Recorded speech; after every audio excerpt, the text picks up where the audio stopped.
COVID-19 corona நோய் தொற்று காலத்தில் மாண்புமிகு முதலமைச்சர் அவர்கள் எடுத்த பல்வேறு சீரிய நடவடிக்கையின் காரணமாக தகவல் தொழில்நுட்பம் எந்த வகையிலும் பாதிக்கப்படாமல் ஒர்க் ஃப்ரம் ஹோம் வீட்டில் இருந்தே அவர்கள் பணியாற்றுவதற்கு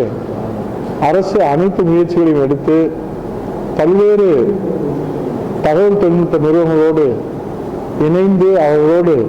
தேவையான வசதிகளை செய்து கொடுத்து அவர்களும் அரசுக்கு ஒத்துழைப்பு கொடுத்ததன் காரணமாக தகவல் தொழில்நுட்பம் சார்ந்திருக்கிற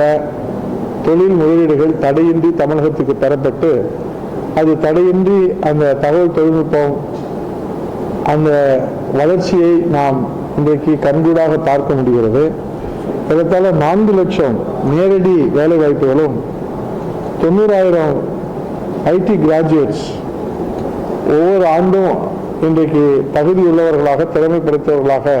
உருவாகி கொண்டிருக்கின்றார்கள். ஆகவே இன்றைக்கு ஐடி பார்க்ஸ் ஒரு 246 தகவல் தொழில்நுட்ப நிறுவனங்களை பூங்காக்களை அமைப்பதற்கும் அரசுடைய பரிசீலனை முதலமைச்சருடைய கவனத்தில் இருக்கிறது. இன்றைக்கு ஃபிக்கினுடைய சேர்பர்சனாக கேசிபியினுடைய மேனேஜிங் டைரக்டர் மேடம் கவிதா தத் அவர்கள் புதிதாக பொறுப்பேற்றிருக்கிற ஃபிக்கினுடைய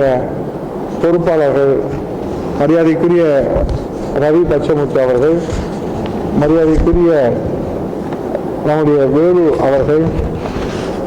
ரவி பச்சமுத்து அவர்கள் சேர்பர்சன் SRM குரூப் அவர்களும், managing director civilian group of companies அவர்கள் பொறுப்பேற்றிருக்கிறார்கள். ஆகவே அவர்களை வாழ்த்துவதற்காக நான் முதலமைச்சருடைய வாழ்த்துக்களை தெரிவித்துக் கொண்டு இந்த நிகழ்விலே அவர்களுடைய பணி சிறக்க, அவர்கள் மக்களுக்கு சேவையாற்ற, குறிப்பாக தகவல் தொழில்நுட்பத்தில் அவருடைய பங்களிப்பு மகத்தானதாக தொடர்ந்து அரசோடு இணைந்து அவர்கள் எடுக்கின்ற நடவடிக்கைகளுக்கு அரசு அனைத்து வகையிலும் உறுதுணையாக இருக்கும் என்பதை தெரிவித்துக் கொள்கிறேன்.